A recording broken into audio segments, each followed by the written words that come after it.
मोतिहारी में पानी टंकी के पास मोनालिसा होटल में राहुल अग्रवाल ने मंगलवार की दोपहर के 1 बजे जैसे ही प्रेस कॉन्फ्रेंस करके समाप्त किए। ठीक 1 घंटे बाद ही मोतिहारी के राजा बाजार स्थित सागर सुमन ने अपने आवास पर राहुल अग्रवाल के सारे प्रश्नों के जवाब देते हुए क्या कहा, आइए सुनते हैं। न्यूज 9 भारत के लिए मोतिहारी से रोहित श्रीवास्तव की रिपोर्ट।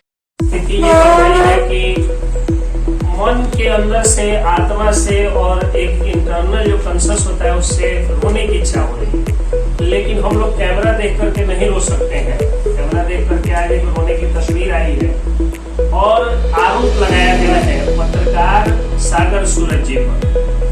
उन्होंने बहुत सारे आरोप लगाए गए हैं, उनको मैं लिख लिया हूँ और सिरे से जो मेरा अपना पक्ष है, जो सर का एक लीगल एडवाइजर होने के नाते मेरा पक्ष है, वो मैं दे रहा हूँ। मैं अपना परिचय देता हूँ कि मैं एडवोकेट एसके पंकज हूँ। ये HR हेड राजेश जी है BNF के, और वो एडवोकेट संजय सुमन जी है। ये हम इसलिए कह दे रहे हैं क्योंकि आरोप ये भी लगा है कि ये जब भी रहते हैं तो अपराधियों के साथ रहते हैं। तो भाई मैं एक एडवोकेट हूँ, मैं अपराधी नहीं हूँ। ये भी HR हेड है BNF के, ये भी अपराधी नहीं है, वो भी वकील है। वकील पत्रकार लोगों की एक टीम है, हम लोग अपराधी लोग नहीं है। अगर किसी को अपराधी लगता है तो आप थोड़ा सा रहम करिए, हम लोग अपराधी लोग नहीं है। यहाँ के एक बात चलता है, उन्होंने प्रेस कॉन्फ्रेंस करके आरोप लगाया है क्योंकि सब लोग आप लोग जानते हैं कि कुछ दिन पहले सागर सूरज सर पर एक जानलेवा हमला हो गया था। तो जानलेवा हमला हुआ तो लोगों ने पूछा, पुलिस ने पूछा, जब FIR करने गए तो पुलिस ने पूछा कि किसी पर शक हो, किसी से दुश्मनी हो तो बताइए। सर ने अपना नाम दे दिया कि हाँ धरती एक जो है वो लैंड डिस्प्यूट मेरा है, एक लौता लैंड डिस्प्यूट है, हो सकता है वही हो, लेकिन मामले की जांच होनी चाहिए। जो बाद में फेसबुक पर सर ने लिख करके भी क्लियर किया कि मैं ये नहीं कर रहा हूँ कि वो दोषी है, पुलिस इसकी सही ढंग से जांच करे और अगर दोषी कोई भी हो उसी को सजा मिले, उसी को पकड़ा जाए और उसी के साथ कुछ। लेकिन तब तक ये जानते हैं कि क्रिमिनल डिस्प्यूट पर प्रेस कॉन्फ्रेंस किया जाता है, सोशल डिस्प्यूट पर, सोशल इश्यूज पर प्रेस कॉन्फ्रेंस किया जाता है। लेकिन ये पहली बार मैं देख रहा हूँ कि कोई व्यक्ति कोर्ट से भाग रहा हो और कोर्ट में जाकर के साबित करने के बजाय कि ये जमीन किनकी है और कौन से जमीन पर क्या विवाद है और उस पर जो है वो किसका हक है, ये कोर्ट में समझाने के बजाय कुछ पत्रकारों को बिठा करके और वो समझा रहे थे। तो पत्रकार भाइयों को दोनों पक्ष दिखाना है, वो गए, उनका सम्मान है। लेकिन ये जो है ये कोर्ट में समझाते जो तो ज्यादा बेहतर था, ये समझाने लगे पत्रकार भाइयों। मैं क्रिमिनल का एडवोकेट हूँ, सिविल की उतनी जानकारी नहीं है, और ये पत्रकार भाइयों को जो है वो समझा रहे थे सिविल मैटर, जो कि एक भारी भरकम चीज होती है, पढ़ना पड़ता है। उसी दौरान इन्होंने कुछ ऐसा तर्क दिया है जो हास्यास्पद है, जिसको सुन करके हंसी आ रही है और लग रहा है कि कैसे कोई आदमी इस तरह का तर्क दे सकता है।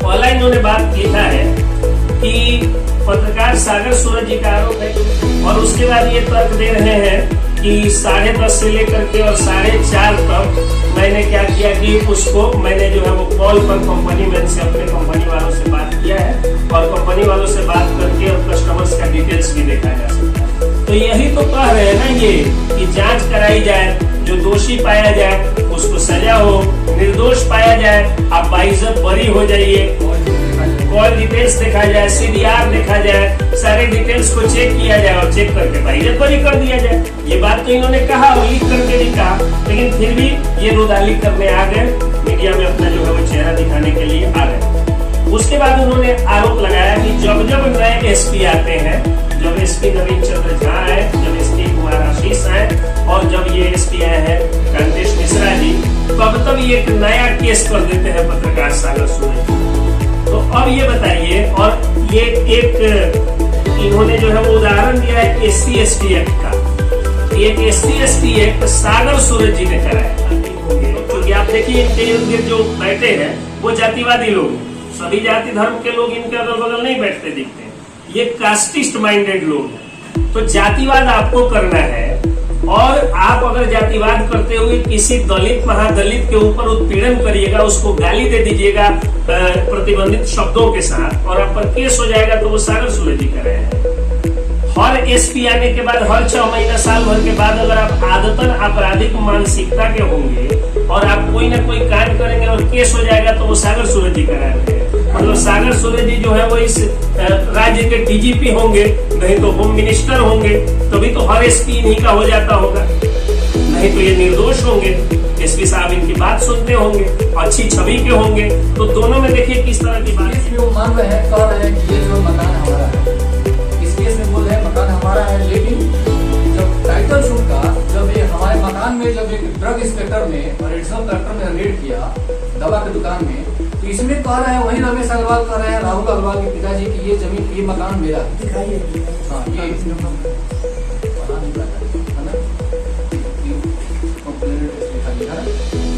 ठीक है ना, ये जो है इसमें कह रहे हैं कि ये मकान जमीन हमारा है।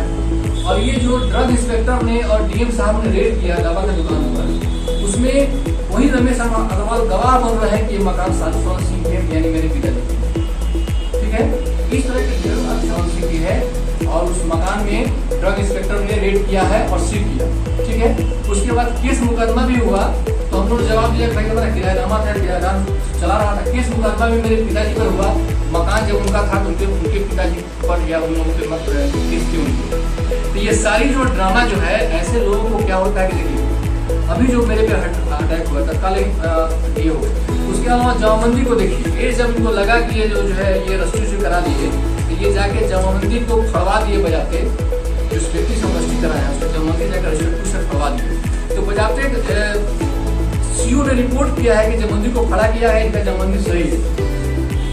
सीओ ने रिपोर्ट में लिखा किया कि बाप बेटा जेल गए और पटना से जाके इन लोगों को बेल, ठीक है। अब जो है ये कहते हैं कि हम ये मकान जो है मकान हमारा है, जिसमें रहते हैं, ये कब्जा कर लिए हैं, ऐसी बातें कर रहे। मैंने कागजात मकान का समझा। अब एक जो है 44 का इनके पिता चाचा जी का 44 है, पहला ग्राम का 44 है, 144 में इनके चाचा बोल रहे हैं कि जिससे हम जमीन रजिस्ट्री करवाए हैं उसको ये लोग दिए। ये बोल रहे हैं कि मेरे पिताजी ने कोई जमीन मेरे खानदान से जमीन ट्रांसफर उस व्यक्ति को नहीं हुआ जिस व्यक्ति को टाइटल शूट में डिग्री हुआ, जबकि इनके चाचा जी बोलते कि नहीं ट्रांसफर हुआ है, ठीक है। यानी कि इनको जो है सारी संपत्ति खत्म हो गई, पैसा कम हो गया, अब जमीन महंगा हो गया, अब चाहते हैं कुछ हमारा भाई दोहन करना, ठीक है। और इस जांच के बाद जो है ये सीओ ने आके यहाँ पर मेजरमेंट किया, नापी किया और रिपोर्ट दिया, ये इनकी जमानत थी जिसको फाड़ दिया गया, ठीक है। अब आ जाइए, उन्होंने कहा कि 241 के बारे में मंदिर की जमीन जहाँ हम घर बनाते हैं विवाद वाली भूमि अलग है, ऐसा कुछ उन्होंने कहा था, जैसा कि आप लोग जानकारी मिलेंगे। तो विवाद है 7 कट्ठा जमीन पर, 5 कट्ठा रोड के इधर है, 2 कट्ठा मंदिर के पास है।